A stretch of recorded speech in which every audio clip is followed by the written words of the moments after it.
Muitos brasileiros foram para o Paraguai para investir no agronegócio, e o resultado é bastante claro. A produção de soja cresce cada vez mais. Nos últimos 10 anos, a produtividade saiu dos níveis de 40 sacas por hectare, com o produtor chegando até mesmo a colher 100 sacas. Mas área para novos desbravadores quase não existe mais. Na primeira rota tecnológica da Maximus, visitamos lavouras em 2 departamentos do país, e foi possível observar que aumentar a produtividade na própria área é prioridade para os produtores. O Paraguai, que possui um solo mais argiloso nas áreas próximas à divisa com Brasil e Argentina, conta com terras de alta fertilidade e alto teor de nutrientes. A agricultura ela vem a passos largos e cada vez mais modernizada.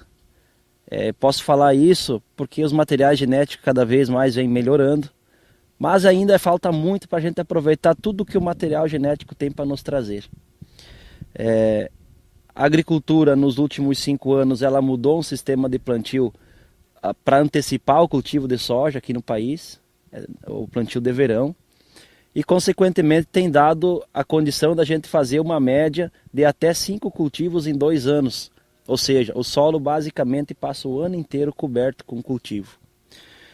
Agronomicamente, vendo isso, a gente nota que o solo cada vez tem maior exportação de nutrientes.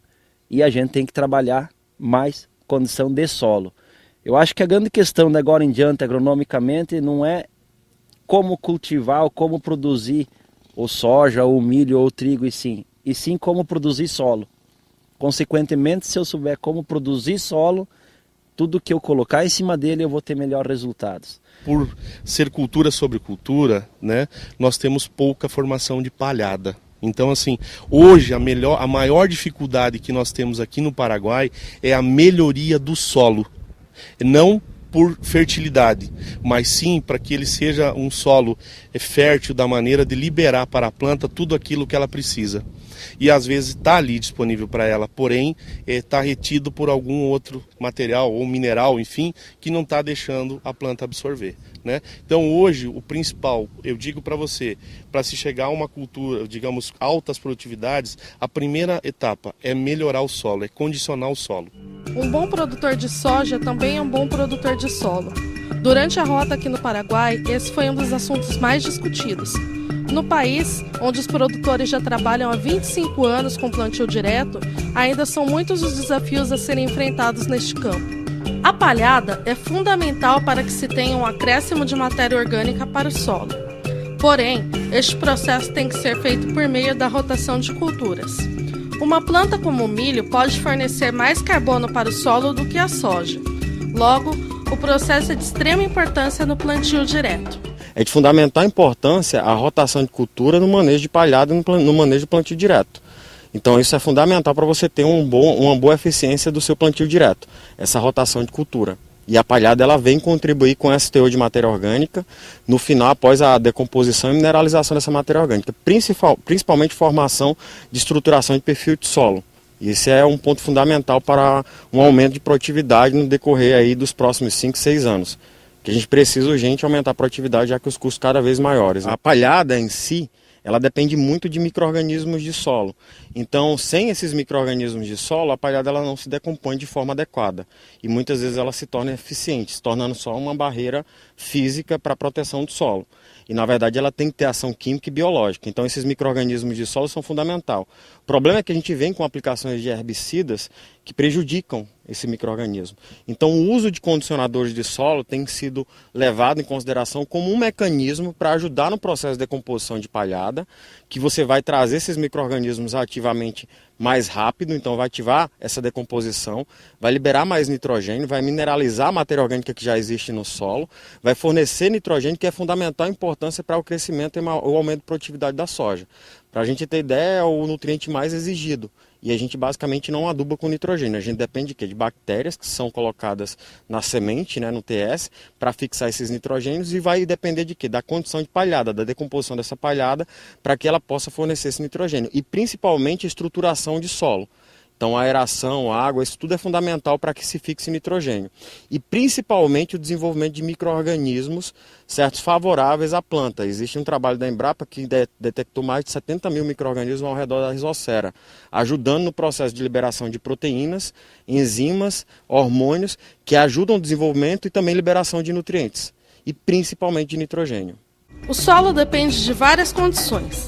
Existem 70 mil micro-organismos que vivem nele e propiciam um bom desenvolvimento para as plantas. Na falta desses micro-organismos, os nematóides e o fusário podem se destacar, mas algumas áreas já realizam um trabalho em cima de matéria orgânica que ajuda a controlar esses patógenos. Você tem que ter uma boa base de solo e quanto mais estruturado esse solo, melhor.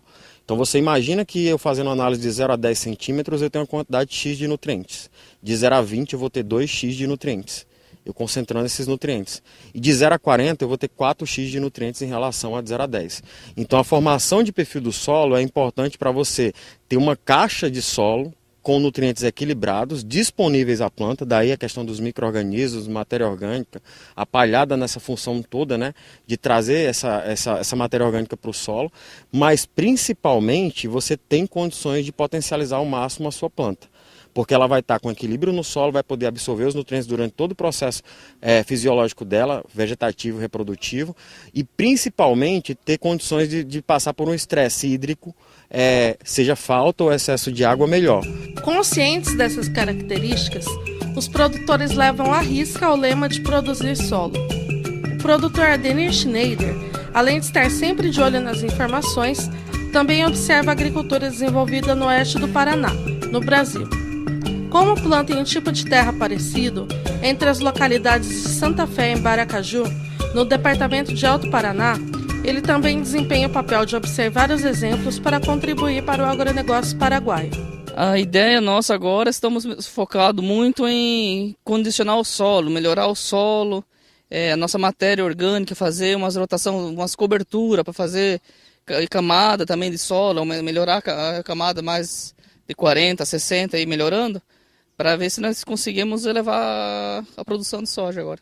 E o pessoal aqui também trabalha muito bem com essa situação de agricultura de precisão, como a gente chama, que é fazer um grid de coleta de amostras de solo para você fazer a adubação direcionada e com diferentes níveis, como vou dizer, com diferentes níveis conforme a situação de análise. O engenheiro agrônomo Alisson Pereira destaca que o solo bem condicionado leva tempo, mas o resultado promete, e muito.